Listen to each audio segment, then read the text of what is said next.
உங்க ரசிகர்கள் என்ன சொல்றாங்கன்னா, நீங்க கட்சி ஆரம்பிச்சா நீங்க சிஎம் ஆயிருக்கலாம், கால சூழ்நிலை ஆகலன்னு ஒரு வருத்தப்படுறாங்க.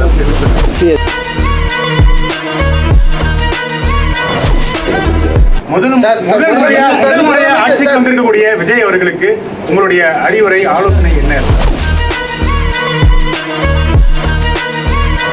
இந்த மக்கள் வந்து மாற்றம் வேணுன்றதை இந்த தேர்தல் மூலியமா உணர்த்திருக்காங்க. 2001 நீங்க தேர்தல் கட்சியை வச்சிருந்தா வெற்றி பெற்றுக்கலாம் என்ற ஒரு சொல்லப்படுகிறது. அது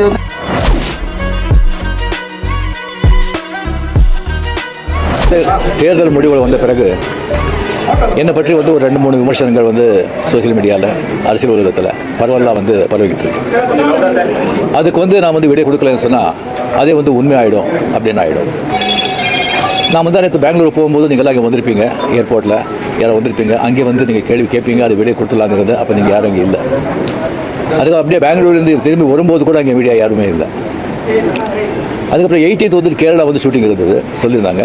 அப்போ வந்து நான் விடை கொடுத்துடலாம் அப்படின்னு நினச்சேன். நீங்கள் அங்கே வரலன்னா கூட முதல்ல சொல்லிவிட்டு அங்கே வர சொல்லி விடை கொடுத்துடலாம்னு நினச்சேன். அது ஷூட்டிங் வந்து போஸ்ட் பண்ண ஆயிடுச்சு. ஸோ இங்கே ரொம்ப இன்னும் தள்ளக்கூடாது அப்படின்னு சொல்லி உங்களெல்லாம் நான் கூப்பிட்டுருக்கேன். ஃபஸ்ட்டு வந்து தேர்தல் முடிவுகள் வந்த உடனே நான் வந்து ஸ்டாலின் சாரை போய் பார்த்தது. அது கொஞ்சம் விமர்சனங்கள் வந்தது. ஸ்டாலின் சார் அவர்களே என்னுடைய 38-40 ஆண்டு நண்பர். எங்களுடைய நட்பு கொள்கைகள் அரசியலுக்கு அப்பாற்பட்டது. ஜனநாயகத்தில் வந்து தோல்வி வெற்றி சகஜம். இருந்தாலும் ஸ்டாலின் அவர்கள் வந்து அந்த குளத்தூரில் வந்து தோற்றது எனக்கு கொஞ்சம் சங்கடமாக இருந்தது. அதுக்காக ஒரு நண்பனுங்கிற முறையில், நட்பு முறையில் அவரை போய் நான் பார்த்தேன். அதுக்கு வந்து நான் வந்து இங்கே விஜய் வந்து சிஎம் ஆகக்கூடாது, போருக்கு வரக்கூடாது, அதை தடுக்கிறதுக்கு வந்து ரஜினி அங்கே போயிருக்காங்க, வேறு ஏதோ 2 பெரிய பார்ட்டியை வந்து சேர்க்கணும்னு சொல்லி பேசுகிறாங்க அப்படின்னு சொல்லி விமர்சனங்கள் வெளியே வருது. அந்த சூழ்நிலையில் தான் அதெல்லாம் பேச முடியுமா? அப்படி பேசுகிற ஒரு தரங்கெட்ட ஆள் ரஜினிகாந்த் இல்லை.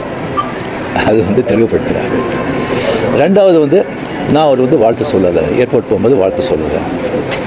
அவர் ஜெயிச்ச உடனே எக்ஸ் தளத்தில் வந்து என்னுடைய வாழ்த்துக்களை தான் வந்து அவருக்கு வந்து பதிவிட்டார்.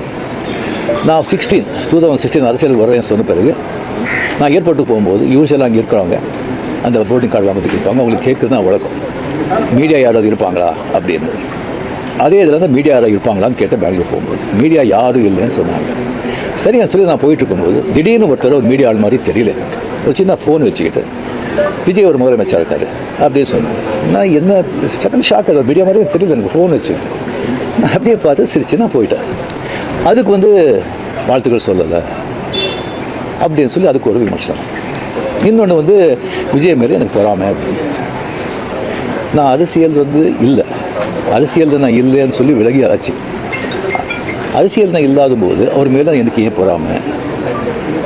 ஒருவேளை கமல்ஹாசன் ஏதாவது முதலமைச்சர் தான் எனக்கு பொறாமை வந்திருக்குமோ என்னமோ தெரியாது. அப்போ கூட வந்திருக்காது. கிடைக்காம இருக்கிறது கிடைக்காது. ஸோ இன்னொன்று வந்து எனக்கும் விஜயருக்கு வந்து ஒரு ஜெனரேஷன் கேப், கிட்டத்தட்ட 25 இயர்ஸ் டிஃப்ரென்ஸ்.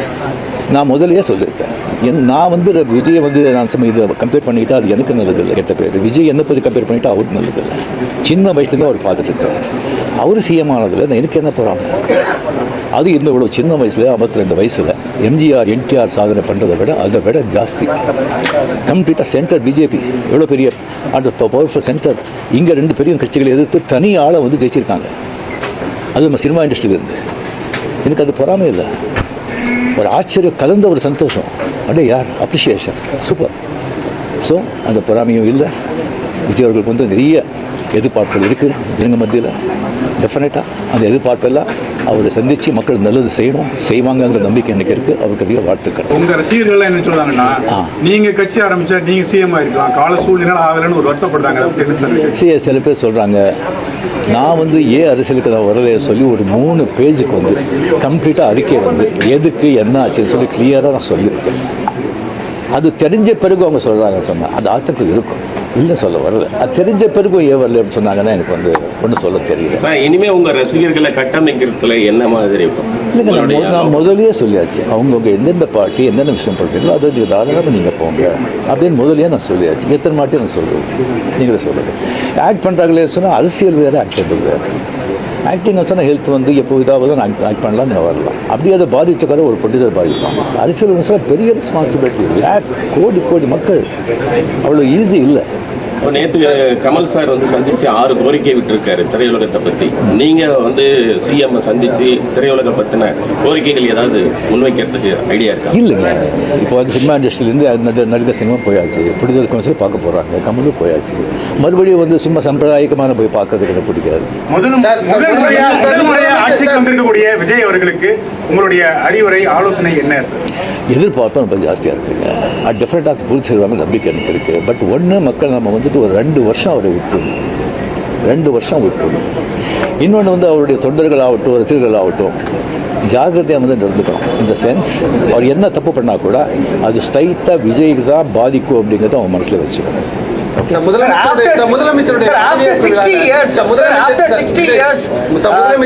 நான்-திராவிடியன் பார்ட்டி வந்திருக்காங்க. ஒரு திராவிட கட்சி இல்லாத ஒரு கட்சி வந்து தமிழகத்தை ஆளுறாங்க. இது என்ன மாதிரியான இம்பாக்ட் கிரியேட் பண்ணணும்? சரிங்க, ஒரு 60 ஆண்டுகள் பார்த்துட்டாங்க. ஒரு மாற்றம் தேவை. அந்த மாற்றத்தை கரெக்டாக வந்து விஜய் வந்தாங்க. அது வரும்போது கம்ப்ளீட்டாக சினிமா புகழ் 100% சினிமா புகழ் வந்து அவ்வளோ வந்து ஒரு கை கொடுத்துருக்கு. இளைஞர்கள், லேடிஸு அண்ட் சோஷியல் மீடியா அது நல்ல ஒர்க் ஆகிடும். ஓகே, ஏற்கனவே முதலமைச்சருடைய பதவியேற்பு விழாவில் நீங்கள் சிறப்பு விருந்தினராக கலந்துக்கிறீங்க.